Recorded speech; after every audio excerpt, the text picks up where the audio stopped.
वर्णन चल रहा है। भगवान श्री सुखदेव जी संपूर्ण ब्रह्मांड का वर्णन कर रहे हैं। पहले तो द्वीपों का वर्णन किया, अब उन द्वीपों के मध्य में एक विशाल पर्वत है जिसका नाम लोकालोक पर्वत है। ये पृथ्वी के सब और सूर्य आदि के द्वारा प्रकाशित और अप्रकाशित प्रदेशों के बीच में उनका विभाग करने के लिए ये विराजमान लोकालोक पर्वत। सूर्य भगवान जैसे जैसे इस चक्कर लगाते हैं इस पर्वत का, तो जिधर होते हैं उधर दिन होता है और पीछे रात होती है। मेरु पर्वत से लेकर मानसोत्तर पर्वत तक जितना अंतर है उसके बीच में शुद्धोदक समुद्र है, शरबत का समुद्र। पीछे सुनाया गया था घी का, मदिरा का, दूध का, दही का, ऐसे पर समुद्र। यहां शुद्धोदक जो अपने यहां है वो क्षार नमक का। मेरु पर्वत से मानसोत्तर पर्वत तक शुद्धोदक समुद्र, बहुत ही पवित्र और मीठा जल, शरबत की तरह। उसके आगे जो भूमि है वो स्वर्णमयी भूमि है। वहां कोई वस्तु गिरेगी तत्काल अंतर ध्यान हो जाएगी, इसलिए वहां कोई मनुष्य नहीं जा सकता, सिर्फ अंतर्ध्यान शक्ति संपन्न सिद्ध या देवता जा सकते हैं। यही मृत्युलोक में ही है लोकालोक पर्वत। उसके आगे की भूमि स्वर्णिम है, सोने की है। वहां कोई वस्तु गिरे तो तत्काल अंतर्ध्यान हो जाएगी, वस्तु नहीं दिखाई देगी। वहां कोई व्यक्ति नहीं जा सकता, केवल अंतर्ध्यान शक्ति संपन्न देवता जा सकते हैं या सिद्ध जा सकते हैं। लोकालोक पर्वत सूर्य आदि से प्रकाशित और अप्रकाशित भूभागों का बीच है। त्रिलोकी में यह सीमा स्थापित की गई है लोकालोक पर्वत की। इतना ऊंचा और लंबा है कि इसका ऊपरी भाग ध्रुवलोक को स्पर्श करता है। लोकालोक पर्वत का ध्रुव पर्यंत समस्त ज्योतिर्मंडल की किरणें प्रकाशित होती हुई हैं। तो एक ओर जब प्रकाश होगा तो दूसरी ओर अंधकार। सूर्य कभी अस्त नहीं होते, भगवान सूर्य कभी अस्त नहीं होते। प्रमाण लक्षण स्थिति के अनुसार ये हमने भूमंडल का वर्णन किया। ये 50 करोड़ योजन का है भूमंडल। जहां पृथ्वी है ये मिट्टी की, जिसमें मनुष्य पशु पक्षी सब रहते हैं, ये 50 करोड़ योजन। एक योजन को मतलब 4 कोस, 50 करोड़ तो 5 को हाँ 200 करोड़। 50 करोड़ को मतलब 200 करोड़ कोस। ये पूरी भूमि है जिसमें मनुष्य वास करते हैं। 12.5 करोड़ योजन का लोकालोक पर्वत है। बीच में जो है उधर स्वर्णिम भूमि, इधर भूमि ये उपजाऊ। 4 दिग्गज ऋषभ, पुष्करचूड़, वामन, अपराजित, ये महान दिव्य गजराज चारों दिशाओं को रोके हुए विराजमान है।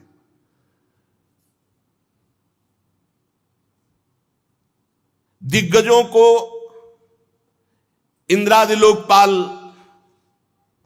लोगों के कल्याण के लिए विराजमान किए हुए ये दिग्गज सर्वांतर्यामी परम पुरुष भगवान विश्वक्सेन इनको अपार सामर्थ्य दिए हुए योग माया से रचे हुए भगवान के भूमंडल का वर्णन हुआ। सूर्य की स्थिति, वैसे विज्ञान कहता है कि भूमि घूमती है, लेकिन हमारा शास्त्र कहता है कि सूर्य चक्कर लगाते हैं। पृथ्वी के बीच में जो ब्रह्मांड का केंद्र है, ब्रह्मांड गोलक, वो 25 करोड़ योजन का है। 25 करोड़ योजन का है। 50 करोड़ भूमि योजन ये है। उधर तो स्वर्णिम भूमि है लोकालोक पर्वत के, वहां देवता या सिद्ध अंतर ध्यान शक्ति संपन्न जा सकते हैं। और इस को प्रकाशित करते हैं, इसलिए भगवान सूर्य का नाम एक मार्तंड हुआ।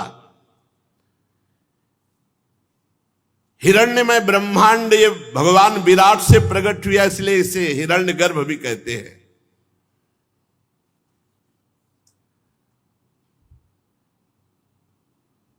जितना हमने तुमको भूमंडल का विस्तार बताया, उससे दुगना अंतरिक्ष लोक है। जैसे मटर या चना के एक भाग को जान ले तो दूसरे भाग की लंबाई पता चल जाती है। जितना भूमंडल है 50 करोड़ योजन, और उधर तो द्युलोक भी इतना ही है। और द्युलोक और भूलोक के बीच में एक अंतरिक्ष लोक है। ये दोनों का संधि स्थान है। मध्य भाग ग्रह नक्षत्र विराजमान है। अंतरिक्ष में भूमंडल और अंतरिक्ष के बीच में ही ये ग्रह नक्षत्र दिखाई दे रहे हैं। इनके ऊपर द्युलोक है, जहां किसी यंत्र का प्रवेश ही नहीं हो सकता है। वहां तो आगे द्युलोक में फिर स्वर्ग आदि की तरफ यात्रा सब सिद्ध और देव पुरुष करते हैं। अंतरिक्ष में कुछ सीमा तक ये यंत्र आदि जा सकते हैं। भगवान सूर्य उत्तरायण और दक्षिणायन इस गति से चलते हैं। मकर आदि राशियों में ऊंचे नीचे समान स्थानों में जाकर कभी दिन को बड़ा करते, कभी रात को बड़ा करते, कभी दिन को छोटा करते, कभी रात को छोटा करते हैं।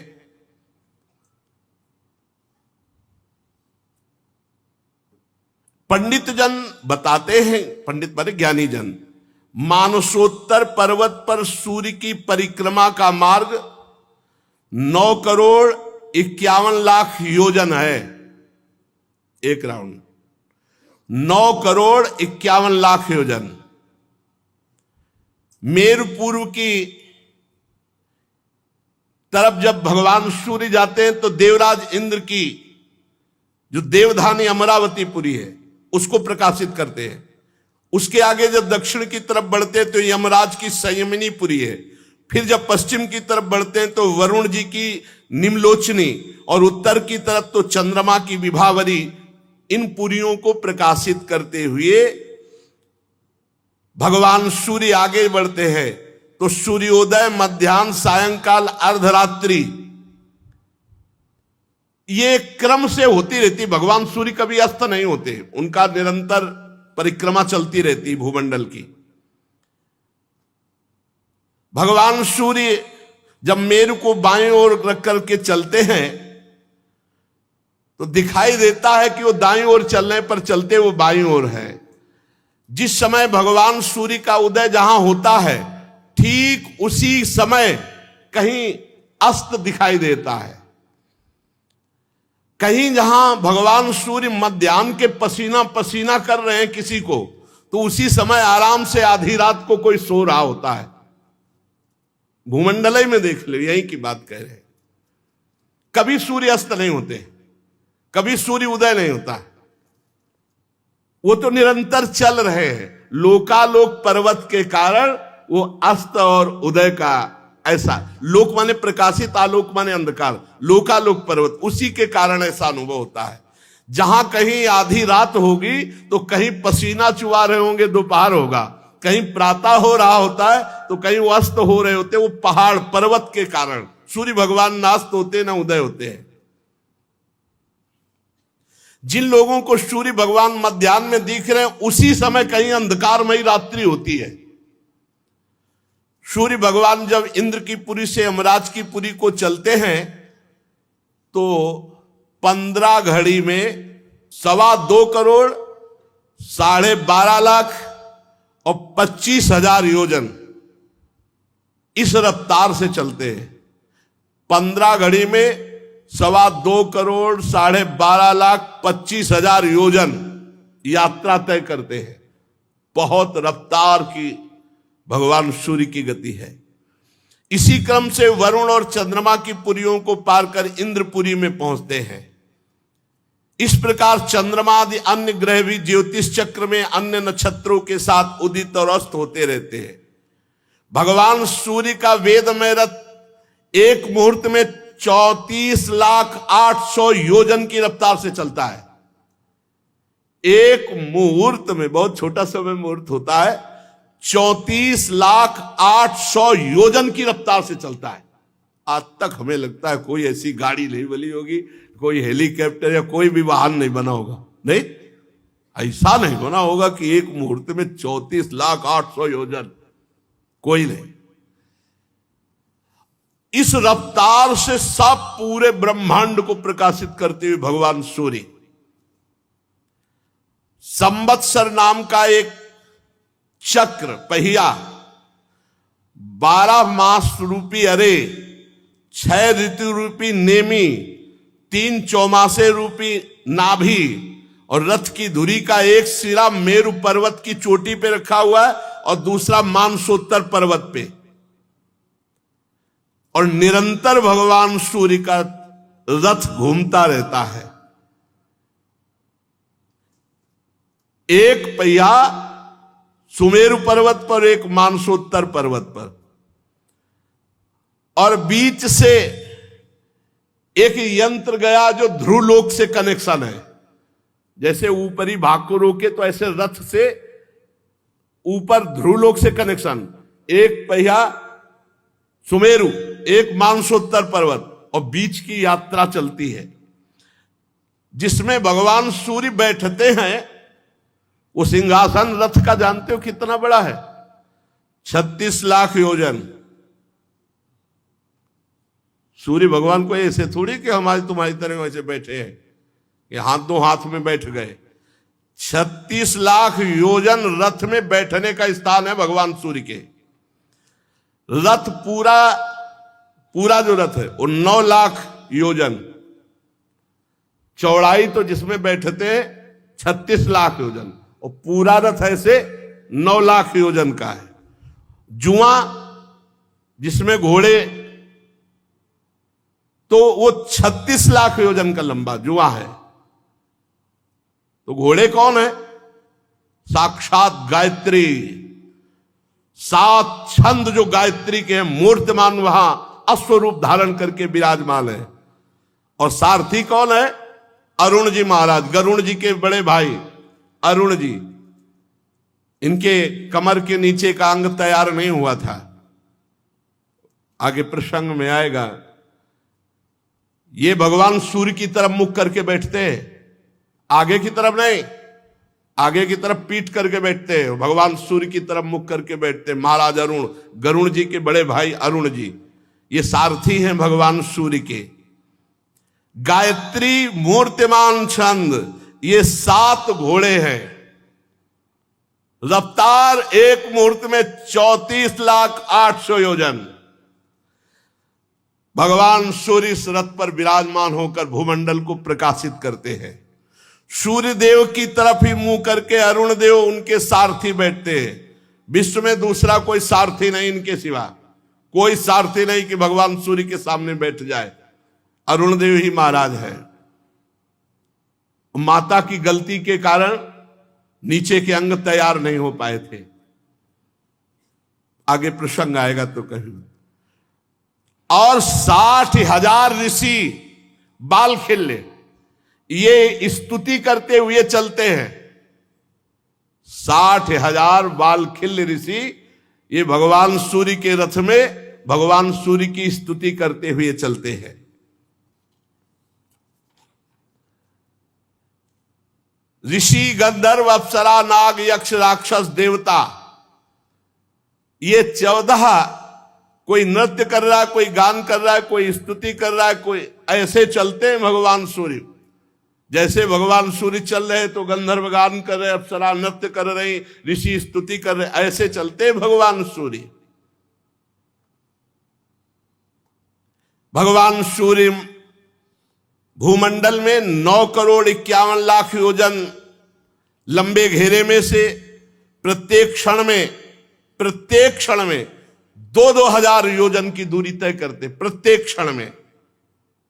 परीक्षित ने कहा, महाराज आपने जो कहा कि भगवान सूर्य राशियों की ओर जाते समय मेरु और ध्रुव को दाईं ओर रखकर चलते, पर दिशा दिखाई देती है कि वो दक्षिण की ओर चल रहे हैं। समझ नहीं पाया आपका कहने का भाव। श्री सुखदेव जी महाराज कह रहे, कुम्हार के घूमते हुए चाक पर बैठ करके अगर चींटी देखे, चींटी चाक में बैठी हुई है और चाक घूम रही है, तो चींटी विभिन्न स्थानों में दिखाई देगी, लेकिन बैठी एक ही जगह है, विभिन्न स्थानों में घूमने के कारण दिखाई देगी। इसी प्रकार नक्षत्र और राशि ये काल चक्र में पड़कर ध्रुव और मेरु को दाएं रखकर घूमने वाले सूर्य को ये स्थित दिखाई देते हैं। ग्रह नक्षत्र तारे तो लगता है सूर्य दाईं ओर चल रहे हैं, पर सूर्य दाईं ओर नहीं चल रहे, सूर्य बाईं ओर चल रहे हैं। वो ग्रह नक्षत्र वहीं विराजमान है, इसलिए ऐसा दिखाई देता है। ये आदि पुरुष भगवान नारायण का स्वरूप ही है सूर्य भगवान, साक्षात नारायण। बोले कहाँ है भगवान? तो देखो ना, किसने सूर्य भगवान को प्रकट किया है, कौन प्रकाश दे रहा है? प्रत्यक्ष में भगवान नारायण है सूर्य भगवान। ये वेदमय विग्रह से 12 मासों को विभक्त करते हैं और 6 ऋतुओं को, यही भारत देश में, अन्यत्र यह नहीं है। 6 ऋतुएं अन्यत्र नहीं है। आप देखो कहीं कहीं एकदम शीतलता ही शीतलता मिलेगी, गर्मी, बरसात, हेमंत, ये शिशिर, ये सब ऋतु। कहीं तो एकदम ठंड, और कहीं इतनी गर्मी की पूछो मत। वर्णाश्रम धर्म के अनुसार इन्हीं भगवान सूर्य नारायण की उपासना करके परम पद को भी प्राप्त किया जाता है। सूर्य भगवान संपूर्ण लोकों की आत्मा है, इन्हीं से रात दिन का विभाग होता है। उनका एक अव्यय ऋतु कहलाता है। आकाश में भगवान सूर्य का जितना मार्ग है वो आधा जब तय कर लेते हैं तो उसे एक अयन कहते हैं। दक्षिणायन और उत्तरायण से 2 भाग। इस प्रकार सूर्य की स्थिति से 1,00,000 योजन ऊपर चंद्रमा विराजमान है। परमहंस श्री सुखदेव जी कह रहे, और भगवान श्री कृष्ण द्वैपायन व्यासदेव जी त्रिकालज्ञ वो लिख रहे हैं, जो अभी आपने सुना वो भगवान सूर्य की गति। अंतरिक्ष के ऊपर जो द्युलोक है, उस द्युलोक के ऊपर सब पुरियों को प्रकाशित करते हुए भगवान सूर्य जो सुमेरु आदि में विराजमान अपने रथ पर, वहां किसी की पहुंच आज तक किसी की नहीं है। फिर कह रहे सूर्य से ऊपर 1,00,000 योजन चंद्रमा विराजमान है। हमारा शास्त्र कह रहा है कि सूर्य से ऊपर 1,00,000 योजन चंद्रमा विराजमान है। चंद्रमंडल, चंद्रमा की चाल सूर्य से भी बढ़कर तेज है, इसलिए वो सब नक्षत्रों के आगे रहता है। सूर्य के 1 वर्ष के मार्ग को चंद्रमा 1 महीने में तय कर लेता है, और इस 1 महीने के मार्ग को 2.25 दिन में, और एक पक्ष के मार्ग को 1 ही दिन में तय कर लेता है। ये कृष्ण पक्ष में क्षीण होती हुई कलाओं से पितृगण के, और शुक्ल पक्ष में बढ़ती हुई कलाओं से देवताओं के दिन रात का विभाग करता है। 30-30 मुहूर्त में एक नक्षत्र को पार करता है। ये अन्नमय अमृतमय होने के कारण समस्त जीवों की प्राण और जीवनी शक्ति को बढ़ाता है। चंद्रमा 16 कलाओं से युक्त है। ये मनोमय, अन्नमय, अमृतमय पुरुष स्वरूप भगवान चंद्रमा है। ये देवता, पितर, मनुष्य, भूत, पशु, पक्षी, सरीसृप, वृक्षादि सबके प्राणों का पोषण करता है, इसलिए सर्वमय देव चंद्रमा को कहा गया। चंद्रमा से 3,00,000 योजन ऊपर अभिजीत के 28 नक्षत्र विराजमान हैं। इन्हें भगवान ने काल चक्र में नियुक्त किया है। ये मेरु को दाईं ओर रखकर घूमते हैं। और देखो, चंद्रमा से 3 लाख ऊपर अभिजीत 28 नक्षत्र, और अभिजीत नक्षत्रों से 2 लाख योजन ऊपर शुक्र देवता विराजमान है। शुक्र नक्षत्र सूर्य की शीघ्र मंद और समान गतियों के अनुसार उन्हीं के समान ये कभी आगे कभी पीछे चलते हैं। ये बहुत मंगलकारी ग्रह है शुक्र, खूब वर्षा कराने वाला और बहुत मंगलकारी ग्रह शुक्र ग्रह है। ये सबके अनुकूल रहता है। शुक्र की गति जैसी वैसे ही चंद्रमा के पुत्र बुध की गति है। शुक्र से 2 लाख योजन ऊपर चंद्रमा का ये पुत्र बुध विराजमान है। ये भी मंगलकारी है, किंतु जब सूर्य की गति का उल्लंघन करके चलता है तब आंधी, बादल और सूखे की भय की सूचना देता है। बुध से 2 लाख योजन ऊपर मंगल ग्रह है। यदि ये वक्र गति से न चले तो एक एक राशि को 3-3 पक्ष में भोगता हुआ 12 राशियों को पार करता है। ये सबका अशुभ करने वाला अमंगल सूचक ग्रह है मंगल। इसके मंगल ग्रह के 2 लाख योजन ऊपर बृहस्पति जी विराजमान है। ये वक्र गति से न चले तो एक एक राशि को एक एक वर्ष में भोगते हैं। ये धर्म से चलने वाले ब्रह्म ऋषियों के सदा अनुकूल रहते हैं बृहस्पति गुरुदेव। और बृहस्पति जी के ऊपर 2 लाख योजन के ऊपर शनि भगवान विराजमान है। 30-30 महीने तक एक एक राशि को भोगते हैं। ये सब राशियों को पार करने में 30 वर्ष लगाते हैं। ये सबके लिए अशांति कारक है।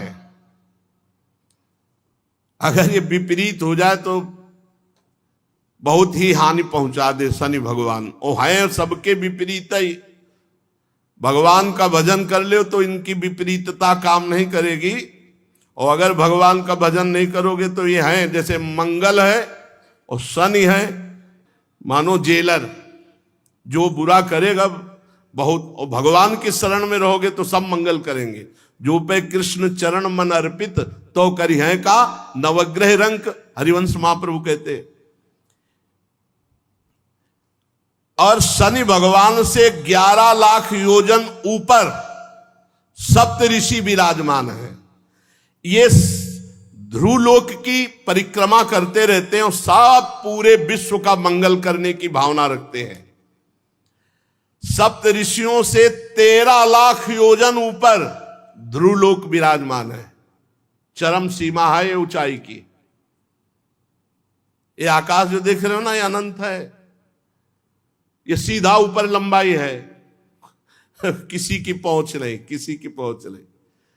भगवान विष्णु का परम पद जो ध्रुव जी को मिला, ये सप्त ऋषियों से 13 लाख योजन ऊपर है। अगर सब जोड़ किए जाएं तो होश उड़ जाएंगे कि ध्रुव जी कहां विराजमान है।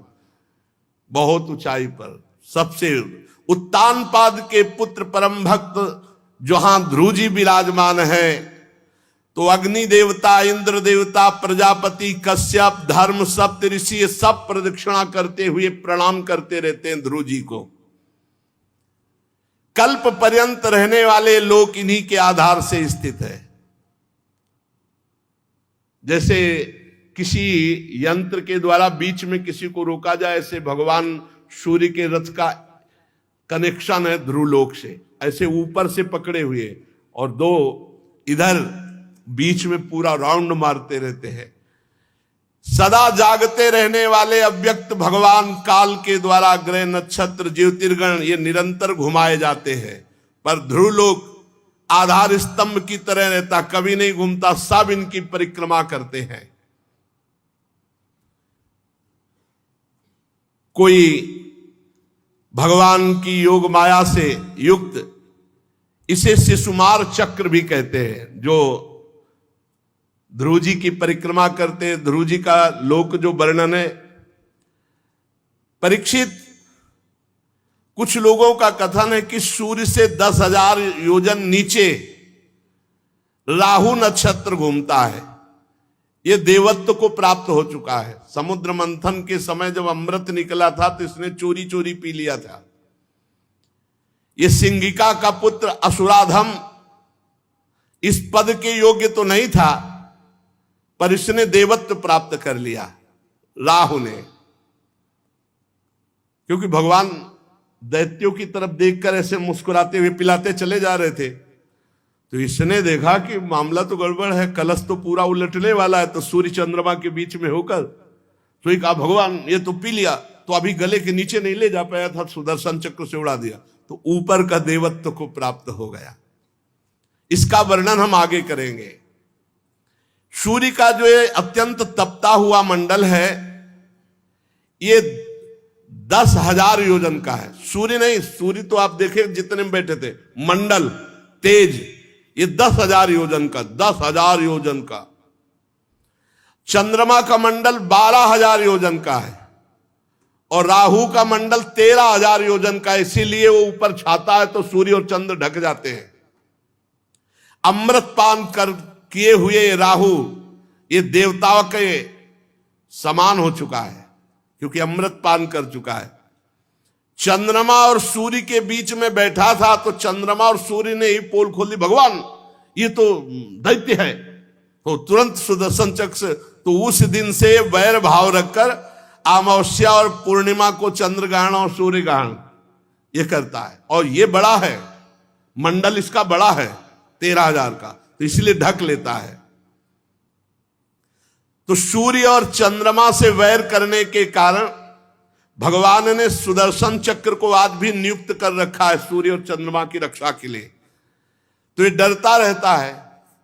केवल चंद्र ग्रहण और सूर्य ग्रहण जो अमावस्या पूर्णिमा को होता है भगवत विधान से उतने ही समय के लिए नहीं, हर समय डरता रहता है। निरंतर सुदर्शन चक्र घूमता रहता है और रक्षा करता रहता है सूर्य और चंद्रमा की। राहु उद्युग्न नहीं कर पाता, नहीं उद्युग्न कर दे सूर्य और चंद्रमा को, इतना बलवान है ये। सुदर्शन के तेज से उद्युग्न होकर कुछ मुहूर्त वो सूर्य चंद्र के समीप जाता और डर कर भागाता, उसी को ग्रहण कहते हैं।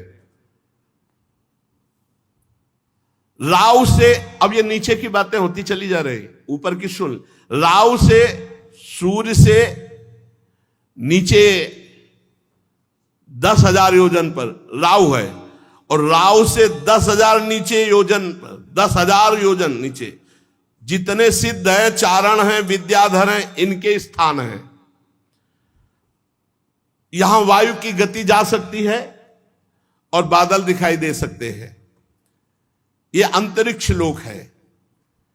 अंतरिक्ष में यक्ष, राक्षस, पिशाच, प्रेत और भूत इनका विहार स्थल है अंतरिक्ष लोक। उससे नीचे, अंतरिक्ष लोक से नीचे 100 योजन की बीच की दूरी है जहां से पृथ्वी है। यक्ष, राक्षस, पिशाच, प्रेत, भूत ये अंतरिक्ष लोक में वास करते हैं। अंतरिक्ष लोक से हजारों योजन ऊपर सिद्ध, चारण, विद्याधर, उनसे 10,000 योजन ऊपर राहु, और राहु से 10,000 योजन ऊपर सूर्य मंडल, सूर्य नहीं सूर्य मंडल, उसके नीचे 100 योजन का जो मार्ग है, फिर ये पृथ्वी लोक में आता है। 100 योजन मतलब 400 कोस, और 4 से 1200 किलोमीटर। जहां तक हंस, गिद्ध, बाज और गरुण ये उड़ सकते हैं, वहां से पृथ्वी की सीमा लागू होती है। उसके ऊपर अंतरिक्ष की सीमा रहती है। अगर अंतरिक्ष की सीमा में पहुंच जाए तो गुरुत्वाकर्षण बल और अंतरिक्ष के ऊपर वो बीचे में हिलगा रहे। एक स्थिति ऐसी है जो न पृथ्वी का आकर्षण नीचे का खत्म हो जाता है, ऊपर का आकर्षण ऊपर को बीचे में, जैसे त्रिशंकु हिल गए आज भी कहा जाता है। त्रिशंकु, त्रिशंकु की तरह वहां पहुंच जाने पर नीचे नहीं आया जा सकता। उसके ऊपर भूत, प्रेत, पिशाच, राक्षस, ये अंतरिक्ष लोग। हंस, गिद्ध, बाज और गरुण आदि प्रधान प्रधान पक्षी जहां से वहीं तक पृथ्वी की सीमा है। पृथ्वी का विस्तार तो सुन ही चुके हैं, अब पृथ्वी के नीचे लोक हैं, इसके नीचे भी है। अतल लोक, वितल लोक, सुतल लोक, तलातल, महातल, रसातल, पाताल, ये नीचे के हैं। भूधरा समझो इनको। 14 भुवन का एक पूरा मकान समझो ब्रह्मांड, जिसे 7 ऊपर के और 7 नीचे के। अतल लोक, वितल लोक, सुतल लोक, तलातल लोक, महातल लोक, रसातल लोक, पाताल लोक, ये 7 लोक नीचे हैं और 14 भुवन का एक ये भगवान। और ऐसे अनंत ब्रह्मांड कैसे? बोले एक रोमकूप में अनंत ब्रह्म दिखलावा माते इतना भूत रूप प्रचंड, रोम रोम प्रति लागे कोटि कोटि ब्रह्मांड, ब्रह्मांड निकाया निर्मित माया, रोम रोम प्रति भेद कहे। वो भगवान है, उनकी लीला ऐसी है, उनकी माया ऐसी कि कोई पार नहीं पा सकता। ये एक 10,000 योजन की दूरी पर स्थित है, 10,000 योजन। इनमें स्वर्ग से भी अधिक सुख है नीचे के लोकों में। यहां पृथ्वी से 10,000 योजन पर अतल लोक का राज्य है। 10,000 योजन भगवान भेजते हैं इन लोकों में। इनमें स्वर्ग से भी अधिक सुख है। इसमें स्वर्ग से भी अधिक अप्सराएं, विषय भोग, ऐश्वर्य, आनंद, संतान सुख, धन संपत्ति, वैभव, उद्यान, क्रीड़ा स्थली और मायामय दिव्यमय बड़े वैभव। अरे सबसे इसे भौम नरक कहते हैं जिसमें आप रह रहे हैं। समस्त भगवान की जितनी रचना है उतनी रचना में सबसे ज्यादा जो दुखद है वो यही है लोक, मृत्यु लोक। सबसे दुखद। जी लोक के प्राणी में दुर्गंध नहीं मिलेगी आपको। दैत्य लोग भी देखो जाके कैसे बने हुए हैं। देवलोक जब वर्णन आता है ना, मानव जीवन तो केवल भगवान का भजन कर ले यही सी बात के लिए श्रेष्ठ है और किसी बात के लिए श्रेष्ठ नहीं। कह रहे कि इतना सुख है नीचे के लोकों में कि देवराज इंद्र को भी वो सुख नहीं जो नीचे के लोकों में है। वहां सुंदर सुंदर स्त्री, पुत्र, बंधु बांधव, सेवक और संपत्ति, मतलब इंद्र की सामर्थ्य नहीं है कि उन सुखों को सोच सके जैसा इन लोकों में सुख है। महाराज, मैदानों की बनाई हुई अनेक पुरियां जगमगाती हैं और सुंदर सुंदर मणियों से जटित हर मकान है वहां मणियों से जटित है। परकोटे, नगर द्वार, सभा भवन, बड़े सुंदर आंगन और बड़ी सुंदर सुंदर स्त्रियां, बड़े सुंदर पुत्र परिवार, फर्श बड़ी सुंदर, कबूतर, तोता, मैना, इनकी किलोल देख ले तुम। ये पुरियां इतनी सुंदर कि देवराज इंद्र कल्पना नहीं कर सकते, इतना सुख है इनमें। सोचो धाम में कितना सुख होगा भगवान के जहां बैठे हो। इतने बगीचे सुंदर हैं कि देवलोक के बगीचे भी समानता नहीं कर सकते। और ऐसे सुंदर सरोवर मणि जटित, खूब सुंदर डालियां फूलों की खिली हुई, तरह तरह की लताएं, तरह तरह की खुशबू। मानव देव में भजन कर ले यही सुख है और कोई सुख नहीं। कोई सुख देख ले सुख तो यह है। ऐसी ऐसी रंग बिरंगी मछलियां जल में, जल एकदम निर्मल, कमल कुमुद, कुवलय कल्हार, नील कमल, लाल कमल, शतपत्र कमल, ये खिले हुए सरोवर, सबके अलग अलग अलग भवन, अलग सरोवर। जैसे यहां वो पानी का क्या कहते हैं जो मकानों के बगल में बने होते जहां स्विमिंग पूल, अलग अलग मछलियां और कमल सब खिले हुए हैं, बड़े सुंदर। इंद्रियां आश्चर्य में हो जाए ऐसे लोगों के सुख। अच्छा, वहां सूर्य का चंद्र का प्रवेश नहीं है नीचे के लोकों में, ऊपर के लोकों में तो है। वहां दिन रात का विभाग नहीं है, दिन रात नहीं है, कोई खटका नहीं। वहां दिव्य मणियां ऐसी चमक रही कि हर समय प्रकाश रहता है, रात्रि नहीं। और उस लोक के निवासियों का आहार क्या है? दिव्य औषधियां, दिव्य रस, दिव्य पान और वहां का स्नान मात्र करने से शरीर निरोग, ऐसा जल है। दिव्य वस्तुओं के सेवन से वहां किसी को मानसिक परेशानी नहीं, डिप्रेशन नहीं होता, किसी को मानसिक परेशानी नहीं, और शारीरिक रोग नहीं होता। इसलिए कोई अस्पताल नहीं, वहां कोई डॉक्टर नहीं। यार बढ़िया है, लेकिन इससे करोड़ों अनंत गुना सुख ब्रह्मलोक में है, और उससे अनंत गुना सुख श्रीधाम वृंदावन में, जहां हम आ चुके हैं प्रिया प्रीतम के साथ। ये क्या मछलियां, ये क्या, सब चिदानंद। वहां किसी की झुर्रियां नहीं पड़ती, वहां बाल किसी का नहीं पकते, झुर्रियां नहीं पड़ती, बाल नहीं पकते, और कभी कोई बूढ़ा नहीं होता, और देह की कांति मलिन नहीं होगी, साफ चिकने एकदम। शरीर में किसी के दुर्गंध नहीं आएगी, पसीना नहीं आएगा कभी शरीर में, कितना भी मेहनत करो थकावट नहीं, शिथिलता नहीं, आयु के साथ अवस्था नहीं बदलेगी, हर समय जवान। ये नीचे के लोगों की है बात। सब सुंदर, सब स्वस्थ, सब जवान, सब शक्ति संपन्न।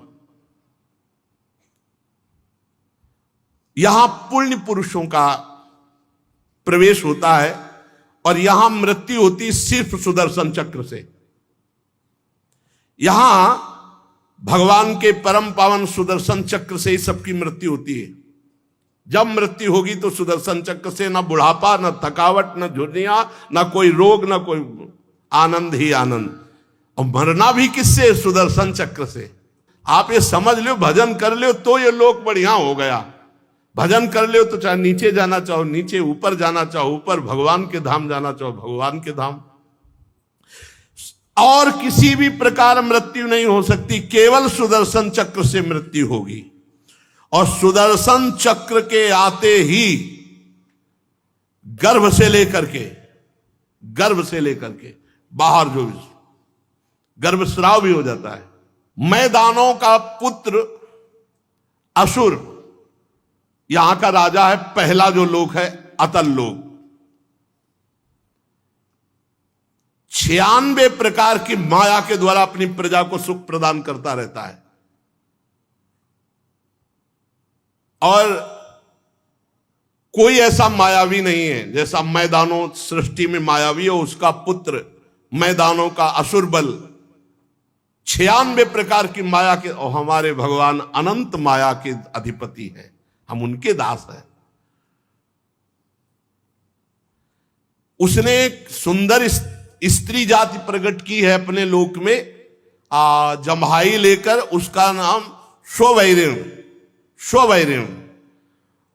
ऐसी कामनी है ही नहीं सृष्टि में जैसी उसने पैदा की है, स्वयं प्रकट किया उसने। स्वैरिणी, ये ऐसी कामिनी है, कोई ऐसा नहीं जो लुभायमान ना हो जाए। अपने देश में रखता है, अतल लोक में स्वयं प्रकट किया है। फिर दूसरी प्रकट की है पुष्चली, महान चंचल स्वभाव की। तीसरी प्रकट की है कामिनी। 3 प्रकार की स्त्रियों के द्वारा उसने अपने इस अतल लोक को शोभायमान किया है। एक बहुत ही चंचल स्वभाव की कामासक्त, जैसे स्वभाव के होते ऐसे, और एक महान कामिनी, और एक स्वैरिणी। जो स्वैरिणी है वो केवल अपने पति का ही आश्रय लिए रहती है, और जो 2 प्रकार की हैं वो पूरे नगर को, पूरे अतल लोक को अपने अधीन रखती हैं, ऐसी सुंदरियां। और वहां एक दिव्य आसव है जिसका नाम हाटक है। हाटक, ये हाटक रस ऐसा है कि जो पुरुष पी ले तो उसकी सामर्थ्य का पार नहीं है। तो ये जो वहां की रहने वाली मैदानों के द्वारा प्रकट की हुई स्त्रियां हैं, ये पहले पुरुष को हाटक रस पिलाती है। अब वो अपार बल से संपन्न, हाव भाव चितवन प्रेममयी मुस्कान प्रेमालाप आदि के द्वारा पूरे के पूरे लोक को अपने अधीन रखती हैं। हाटक रस पी करके वहां मदांध रहे लोग, उनको 10-10 हजार हाथियों का बल प्राप्त होता है, 10,000 हाथियों का बल सब। पर ये सब भोग लोक हैं, इनमें भजन भगवान का नहीं है, इनमें साधना नहीं है। फिर अतल लोक के नीचे जो लोक हैं उनकी चर्चा आगे होगी, लेकिन लुभायमान मत होना, ये सब स्वप्न है, थोड़ा अच्छे स्वप्न है। और वृंदावन धाम, साकेत धाम, कैलाश धाम, वैकुंठ धाम, ये सब चिदानंद है, ये सत्य है। और ये असत्य जब प्रलय होगी ना तो ये सब ऊपर नीचे सब, सबसे नीचे वर्णन आएगा भगवान संकर्षण का। अनंत फणधारी भगवान शेष जिस समय छोड़ते हैं विषैली अग्नि, तो नीचे से सब भस्म होते हुए ऊपर तक सब भस्म हो जाते हैं, ब्रह्मलोक तक नष्ट हो जाता है। इसलिए कहीं लुभायमान मत होना, लुभायमान हो प्रिया प्रीतम उनके परम धाम वृंदावन। सोचो ये मायाकृत है, अनंत लोकाधिपति भगवान श्री कृष्ण को जो मोहित कर ले वो वृंदावन धाम है। इसलिए इनसे मोहित मत होना। ये सुनकर के श्री राधा वल्लभ लाल की